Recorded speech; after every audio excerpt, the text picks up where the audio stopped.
The winner to organize the 2022 FIFA World Cup is Qatar. When the Arab state of Qatar was selected to host the 2022 FIFA World Cup, the decision immediately raised eyebrows amongst fans and pundits alike. How could a country which had little to no footballing pedigree have beaten out the likes of Japan and the United States, two nations with significantly better infrastructure which had hosted the tournament previously? How could a country where temperatures reach 50 degrees Celsius during the summer be deemed suitable for 64 high-intensity football matches? How could a country with such well-publicised human rights abuses be considered a representation of the inclusive nature that the sport of football is supposed to be? In the preceding years, even more questions have been asked of the host nation, the answers to which have been largely unsatisfactory to many. But are all the criticisms warranted? Have Qatar earned the right to host the world's premier sporting event? This is the story of the build-up to one of the most controversial tournaments in the history of sports. This is the story of the 2022 FIFA World Cup.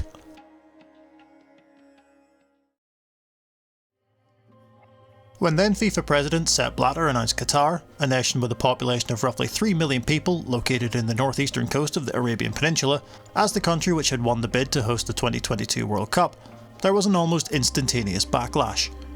Purely from a footballing perspective, Qatar were a nation which had never previously qualified for a World Cup, and as of 2010, when they were awarded the tournament, they were regarded as the 112th best team in the world by FIFA themselves, the nation's lowest ever ranking.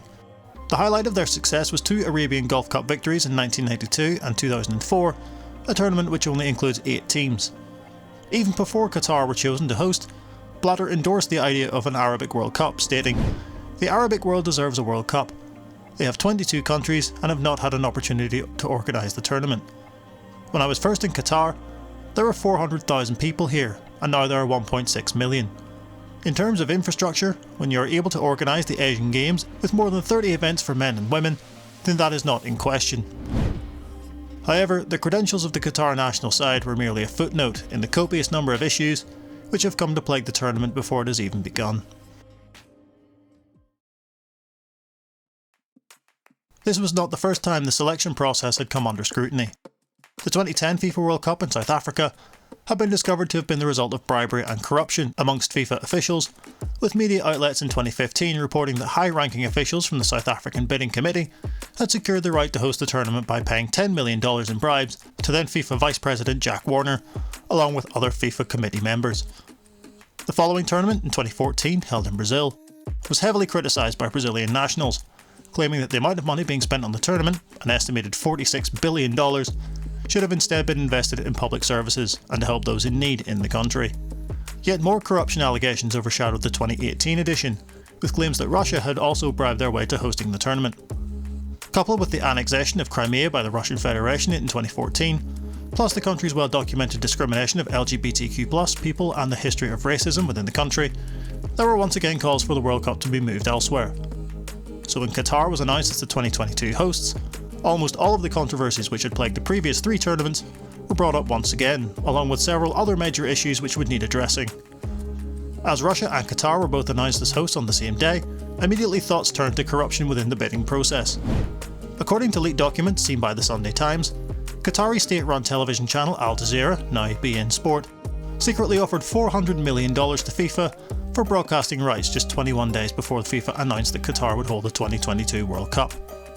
The contract also documented a secret TV deal between FIFA and Qatar state-run media broadcast Al Jazeera that $100 million would also be paid into a designated FIFA account only if Qatar wins the World Cup ballot in 2010. An additional $480 million was also offered by the state of Qatar government, 3 years after the initial offer, which brings the amount to $880 million offered by Qatar to host the 2022 World Cup. FIFA refused to comment on the inquiry and responded to the Sunday Times in an email and wrote, "Allegations linked to the FIFA World Cup 2022 bid have been extensively commented by FIFA, who in June 2017 published the Garcia report in full on FIFA.com. Furthermore, please note that FIFA lodged a criminal complaint with the Office of the Attorney General of Switzerland, which is still pending.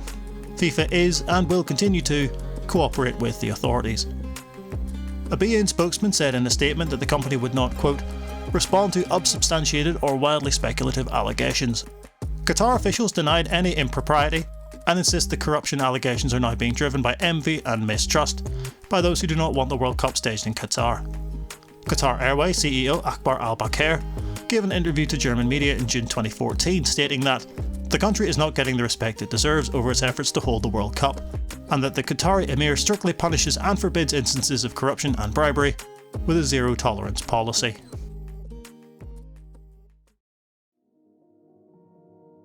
In regards to matters on the pitch, one of, if not the most pressing concern was that of the temperatures which occurred during the summer months when the tournament would be taking place. During the months of June and July, average temperatures exceed 40 degrees Celsius, even reaching 50 degrees Celsius on occasion. Despite this, the Qatari bid claimed that this would not be a problem, and the tournament could be held in the summer months despite the overwhelming heat. A section from their bid manifesto claimed that each of the 5 stadia will harness the power of the sun's rays to provide a cool environment for players and fans by converting solar energy into electricity that will be used to cool both fans and players at the stadia. When games are not taking place, the solar installations at the stadia will export energy onto the power grid. During matches, the stadia will draw energy from the grid. This is the basis for the stadia's carbon neutrality. Along with the stadia, we plan to make the cooling technologies we've developed available to other countries in hot climates, so that they too can host major sporting events. An example of this occurred during the 2018 World Cup qualifier with China, under air conditioning, which happened on 8th of October 2015. However, the decision was made to move the tournament to winter, taking place throughout November and December, where the average temperature is usually around 25 degrees Celsius.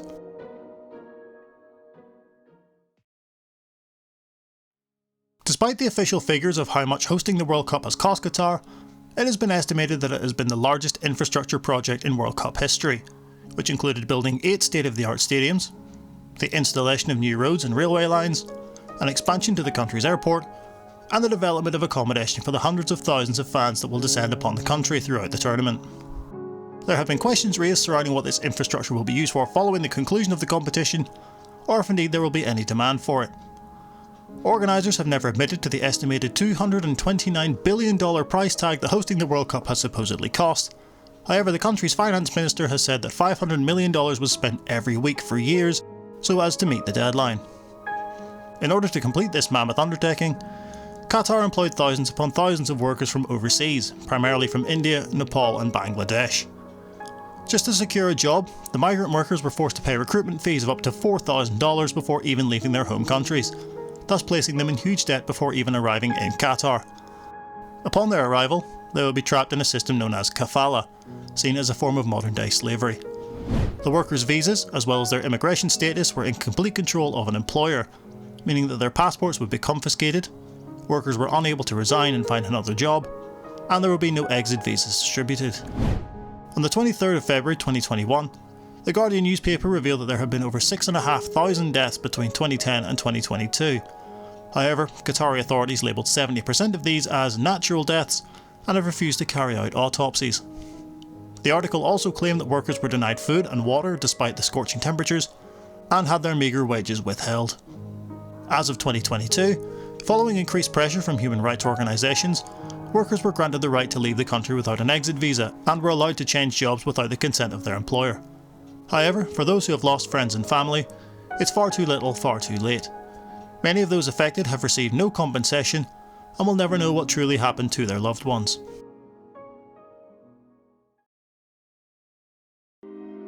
Not only have those in the country been subject to the tyrannical regime set in place, those who will be travelling to Qatar for the tournament have also been made aware of the cultural and social differences between Qatar and their individual homelands.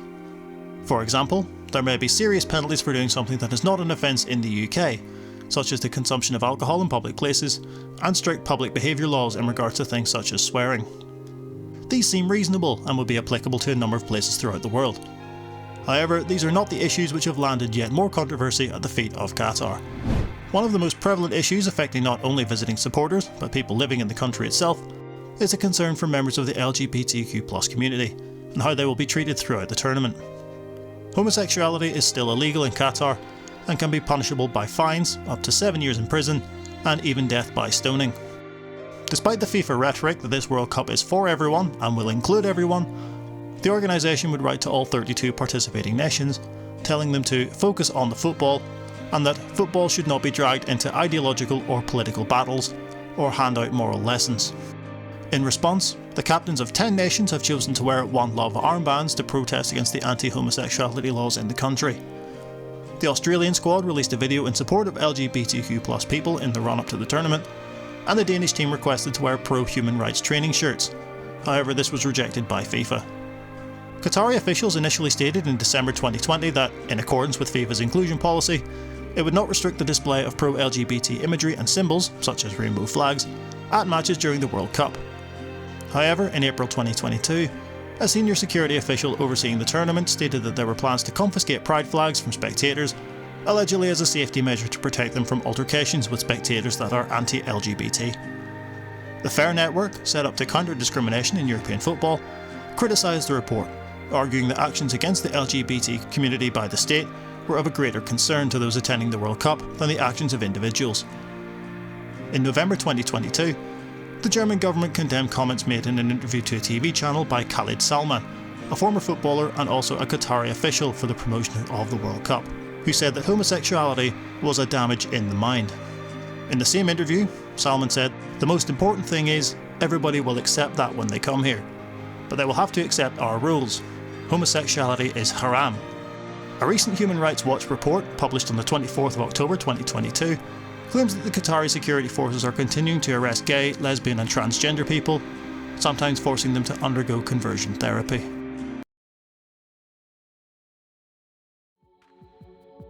It is not only the rights of LGBTQ+ people who have been thrust into the spotlight in the build-up to the tournament, but those of women who live and work in Qatar. Women's rights in the country are restricted, mainly due to the male guardianship law, which states that women in Qatar must obtain permission from their male guardians to marry, study abroad on government scholarships, work in many government jobs, travel abroad until certain ages, receive forms of reproductive health care, and act as a child's primary guardian, even when they are divorced. Despite labour force participation for women in Qatar being roughly 51%, the highest in the Arab world, they are subject to a pay gap where their wages are generally 25 to 50% less than their male counterparts, as well as being less likely to receive social allowances for amenities such as housing and travel allotments. Many Qatari women are controlled by their families and spouses in the name of culture and religion. It is legal in Qatar to control the whereabouts of a grown woman, as well as her curfew time. Families usually threaten women with physical abuse if the cultural standards are not followed, as in Qatar, domestic abuse is not criminalised by the law. It is not only those women living in Qatar who have been prosecuted against, as a Mexican female employee of the World Cup Organising Committee, Paula Shetticat, was accused of allegedly having sex outside of marriage. Her accuser claimed that the two had been in a relationship, after which Shetticat was investigated for extramarital sex, the penalty for which is flagellation, as well as a 7-year prison sentence for the woman involved if convicted. However, Shetticat had previously reported that she had been raped, and had a medical certificate as well as photographic evidence to back up her claims. It was at this point the investigation was flipped to instead take the side of her accuser. She fled the country and arrived safely back in Mexico, only for her to learn that her accuser had been cleared of any wrongdoing, and that she had been found guilty in a criminal court and was sentenced to 100 lashings and 7 years in prison. At the time of writing, Shetticat is still fighting the charges which have been brought against her.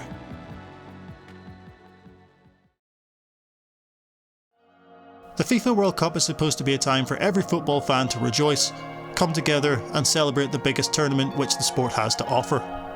Many of football's greatest and most iconic moments have taken place at competitions past and continue to endure, sometimes even decades later.